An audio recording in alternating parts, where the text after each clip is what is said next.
चलिए बच्चों देखिए स्टार्ट करते हैं हम क्वेश्चन नंबर 24। पढ़ते हैं इस क्वेश्चन को क्या कह रहा है। If the point a 6,1, b 8,2, c 9,4 and d P,3 are the vertices of a parallelogram. एक पैरेललोग्राम के ये वर्टिसेस हैं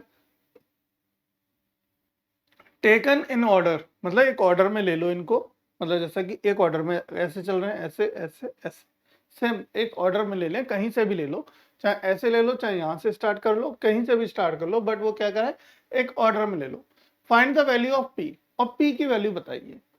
पी की वैल्यू देखो यहाँ पे डी के अंदर एक कोऑर्डिनेट है पी, इस पी को निकालना है हमें। कैसे निकालेंगे, चलो देखते हैं इसको कैसे करेंगे। देखो अब पैरेललोग्राम तो आप सबको पता होगा कैसा होता है ना, सबको आइडिया होगा कैसा होता है पैरेललोग्राम। और कुछ पैरेललोग्राम की प्रॉपर्टी और रोम्बस की प्रॉपर्टी आपस में सिमिलर होती है, तो ये पैरेललोग्राम बहुत ज्यादा कंफ्यूज करता है। क्या करता है, कंफ्यूज करता है इस चीज को लेकर कि पैरेललोग्राम और रोम्बस में थोड़े से कंफ्यूजन है, क्योंकि इनकी दो तीन प्रॉपर्टी कैसी होती है, सेम होती है। ठीक है, लेकिन कंफ्यूज नहीं होना है, हमें डाउट क्लियर करना है। डाउट क्लियर होगा तो कंफ्यूजन दूर होगा, और जब कंफ्यूजन दूर होगा तो एकदम मक्खन हो जाएगा हमारा क्या, ये मैथ।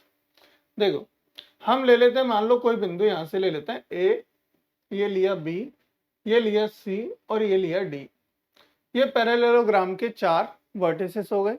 इनके वर्टिसेस क्या दे रखे हैं हमें, देखो ए दिया है हमें 6,1, और देखो क्वेश्चन समझना बहुत जरूरी है, अगर क्वेश्चन नहीं समझा तो क्वेश्चन नहीं हो पाएगा। मैं डेफिनेटली कह रहा हूं आधे बच्चे इस क्वेश्चन को नहीं कर पाएंगे, क्योंकि उनको नहीं पता है कैसे करना है। ठीक है, बिल्कुल नहीं पता, आइडिया ही नहीं है। बाकी जो बच्चे कर लेंगे डेफिनेटली वो होशियार है, बहुत अच्छी बात है, गुड, वेल एंड गुड। ठीक है, बट जिनको नहीं समझ आ रहा है वो एक बार देख लो, ताकि दोबारा कभी एग्जाम में इस तरीके से क्वेश्चन पूछ लिया जाए तो घबरा ना जाओ कि इसको निकालें कैसे, क्या तरीका है इस क्वेश्चन को करने का। क्वेश्चन तो कर लोगे, बट वो तरीका क्या है वही जानना है हमें। तो देखो ए हो गया, ये बी हो गया हमारा, बी क्या दिया बेटा, बी दिया हमें 8,2, और सी है हमारे पास 9,4, और डी है हमारे पास P,3।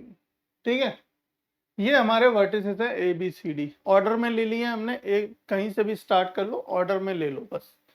अब देखो हमने क्या बता रहे हैं, हम क्या बताना चाह रहे हैं कि आपका जो पैरेललोग्राम होता है इसमें आपको ये चीजें तो पता ही है कि अपोजिट साइड इक्वल होती हैं, ये इसके इक्वल, ये इसके इक्वल, ये इसके, मतलब अपोजिट साइड इक्वल होती हैं और अपोजिट साइड पैरेलल होती हैं। ऑल साइड इक्वल नहीं होती पैरेललोग्राम में, बट रोम्बस में ऑल साइड इक्वल होती हैं। ठीक है ना, ये प्रॉपर्टी होती है। तो प्रॉपर्टी देखो पैरेललोग्राम की, और इसके जो डायगोनल होते हैं वो डायगोनल क्या करते हैं, डायगोनल आपस में एक दूसरे को बाइसेक्ट करते हैं। यानी कि देखोगे एक ये डायगोनल हमारा, ठीक है, एक तो डायगोनल मैंने ले लिया ये, और दूसरा डायगोनल ले लेते हैं हम ये हमारा हो गया दूसरा डायगोनल। ये दोनों डायगोनल आपस में एक दूसरे को बाइसेक्ट करते हैं। बाइसेक्ट मतलब बराबर हिस्से में मारते हैं, यानी ये जो डायगोनल है AC वो AB को क्या करता है, बराबर बराबर हिस्से में बांटता है, यानी ये आपस में बराबर होंगे, है ना। और कहने का मतलब ये आपस में बराबर होगा, ठीक है ना। यानी जो BD है वो क्या कर रहा है, इसको आपका AC को जो बाइसेक्ट कर रहा है तो इक्वली बाइसेक्ट करता है, ये आप ध्यान रखो बस। तो यहाँ पे जो बिंदु आया, एक बिंदु है, कोई बिंदु P है मान लेते हैं इसको, ये पॉइंट P। तो बेसिकली देखा जाए तो दोनों बाइसेक्टर्स, दोनों डायगोनल का जो मिड पॉइंट है, ये क्या आया, मिड पॉइंट आया। भाई बराबर इक्वली डिवाइड कर रहा है ना, तो ये मिड पॉइंट आया, mid point of BD and mid point of AC। तो AC का मिड पॉइंट और BD का मिड पॉइंट इक्वल होगा, यानी कि इक्वल मतलब सेम होगा। समझ में आई बात, क्या होगा, सेम होगा। चलो अगर यहां तक आपने बात समझ ली तो अब आपको क्वेश्चन भी समझ में आ जाएगा। अब देखो क्वेश्चन सॉल्यूशन स्टार्ट करते हैं। सॉल्यूशन कैसे करेंगे, देखो if the point A B C D are the vertices of a parallelogram taken in order, order में ले लिया, find the value of P, P की वैल्यू हमें निकालनी है। ठीक है, अब हमने ये बात जान ली कि we know that diagonal of a parallelogram bisect each other, so the coordinate of the mid point of diagonal AC are the same as the coordinate of the mid point of diagonal BD। ठीक है, ये हमने बात समझ ली। इसलिए अब देखो, जब मैंने बताया था कभी भी जब आपको मिड पॉइंट निकालना हो किसी भी लाइन का, इफ हमने एक कंडीशन लिखाई थी, if P is the mid point of line segment, ठीक है, if P be the mid point of line segment AB, मान लेते हैं AB कोई लाइन है, आप ये बस समझ लो, है ना, वी नो दैट, हम ये जान लिख देते हैं, वी नो दैट, हम ये जानते हैं if P is the mid point of line segment AB, तो हमारा फॉर्मूला क्या होता था उस P के कोऑर्डिनेट निकालने के लिए, यानी मिड पॉइंट के कोऑर्डिनेट निकालने के लिए हम क्या करते थे, हम करते थे x1 plus x2 by 2 y1 plus y2 by 2, हम ये किया करते थे, है ना, ये हमारे पास फॉर्मूला होता था कब, जब हमें मिड पॉइंट चाहिए होता था। तो अब यहाँ पे एक काम करो, डायगोनल के मिड पॉइंट निकालो। देखो डायगोनल क्या हुए, AC हुआ, A और C और B और D, तो दोनों आपके क्या है, मिड पॉइंट, तो दोनों मिड पॉइंट को आप रख कर यहाँ पे ले आओ। ठीक है, दोनों मिड पॉइंट को ले लेते हैं। देखो एक है मेरे पास A कितना है 6,1 और C कितना है मेरे पास 9,4, डायगोनल AC। ठीक है, और दूसरा डायगोनल BD क्या है मेरे पास, देखो BD है मेरे पास 8,2 और B है, और C क्या है मेरे पास 9,4, C है ये। ठीक है, AC ये है और BD ये है, D लिखना है यहाँ पे, P, C नहीं लिखना, D लिखना है, डायगोनल लिखना है ना, B और D क्या है मेरे पास P,3। सारी वैल्यू सही ली है ना, एक बार चेक कर लेते हैं, 6,1, 9,4, 8,2 और हमारे पास P,3। ठीक है, कोई दिक्कत नहीं है। अब क्या करो, मिड पॉइंट निकालो पहले, मिड पॉइंट से हमारा P निकल आएगा, मुझे ये बात पता है, मिड पॉइंट से क्या निकल आएगा, P निकाल लेंगे हम। ठीक है, तो यहाँ पे इसको देखो मैंने समझाने के लिए बताया था, P, ये वाला जो P है वो ये नहीं है, ध्यान रखना, ऐसा नहीं है कि ये P है वो। तो ठीक है, तो हालांकि देखो हमारा P वो अलग है, मैंने वहां समझाने के लिए मिड पॉइंट बताया है, उस मिड पॉइंट को यहाँ निकालेंगे कैसे वो देख लेते हैं, क्योंकि वहां P जो है, वहां P के 2 कोऑर्डिनेट होंगे और उसके लिए तो एक सिंगल वैल्यू चाहिए हमें। तो इसके लिए देखो क्या करेंगे हम, इसके लिए हमें क्या करना है, मिड पॉइंट का फॉर्मूला लगाएंगे। मिड पॉइंट का फॉर्मूला लगाने के लिए हमें देखो यहाँ पे x1 y1 क्या है, x1 y1 x2 y2, यहाँ पे x1 y1 x2 y2।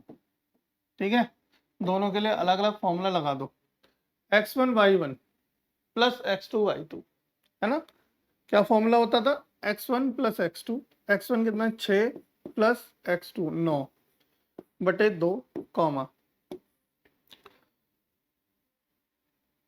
y1 plus y2 1 plus 4 upon 2, इसको इक्वल रख दो किसके, इसके डायगोनल, देखो 8 plus P by 2 comma 2 plus 5 2 plus 3 by 2।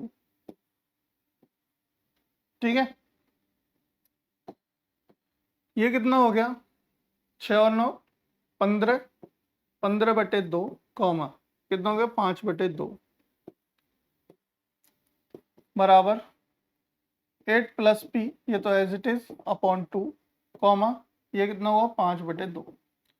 मैं क्या कह रहा था कि दोनों डायगोनल का जो मिड पॉइंट होगा वो सेम आएगा, मैं यही तो कह रहा था, है ना, दोनों डायगोनल का जो मिड पॉइंट आएगा वो क्या आएगा, सेम आएगा, यानी जो P के जो निर्देशांक निकलेंगे वो सेम निकलेंगे। तो देखो मुझे एक कोऑर्डिनेट मिल चुका है 5/2, एक मिल गया 5/2, देखो सेम आ रहा है ना, 5/2 इधर भी आ रहा है, 5/2 उधर भी आ रहा है।